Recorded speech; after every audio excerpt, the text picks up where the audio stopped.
حضرت معرور سے روایت ہے، انہوں نے کہا کہ میں نے حضرت ابو ذر غفاری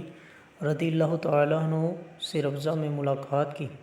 وہ اور ان کا غلام ایک ہی جیسا جوڑا پہنے ہوئے تھے، تو میں نے اس کے بارے میں ان سے سوال کیا، تو حضرت ابو ذر رضی اللہ تعالیٰ عنہ نے فرمایا کہ میں نے ایک شخص سے گالی گلوچ کی اور اس کو ماں کی گالی دی، تو حضور صلی اللہ تعالیٰ علیہ وآلہ وسلم نے فرمایا کہ اے ابو ذر، تم نے اس کو ماں کی گالی دی، تم ایسے آدمی ہو کہ تمہارے اندر جاہلیت کی خصلت ہے، تمہارے لونڈی غلام تمہارے دینی بھائی ہیں، اللہ تعالیٰ نے ان لوگوں کو تمہارا ماتحت بنا دیا ہے، تو جس کا بھائی اس کے ماتحت ہو اس کو چاہیے کہ جو خود کھائے اس کو کھلائے اور جو خود پہنے اس کو پہنائے، اور تم ان خادموں کو ایسے کاموں کی تکلیف مت دو جو انہیں لاچار کر دے، اور اگر تم ایسی تکلیف دو تو خود بھی کام میں ان کی مدد کرو۔ حضرت ابو ہریرہ رضی اللہ تعالیٰ عنہ سے روایت ہے، انہوں نے کہا کہ رسول اللہ صلی اللہ تعالیٰ علیہ وآلہ وسلم نے فرمایا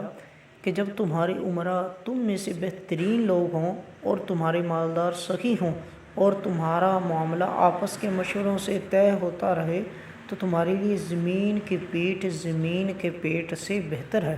اور جب تمہارے امراء بدترین لوگ ہوں اور تمہارے مالدار بخیل ہوں اور تمہارے معاملات تمہاری عورتیں طے کرنے لگیں تو تمہارے لیے زمین کا پیٹ زمین کی پیٹھ سے بہتر ہے۔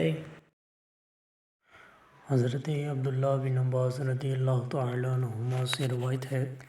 انہوں نے فرمایا کہ جب کسی قوم میں خیانت ظاہر اور کھلم کھلا ہونے لگتی ہے تو اللہ تعالیٰ اس قوم کے دل میں اس کے دشمنوں کا خوف اور ڈر ڈال دیتا ہے، اور جب کسی قوم میں زنا کاری پھیل جاتی ہے تو اس قوم میں بکثرت موتیں ہونے لگتی ہیں،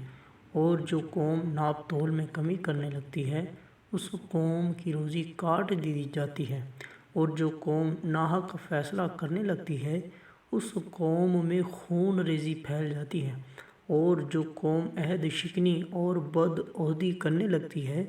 اس قوم پر اس کے دشمن کو غالب و مسلط کر دیا جاتا ہے۔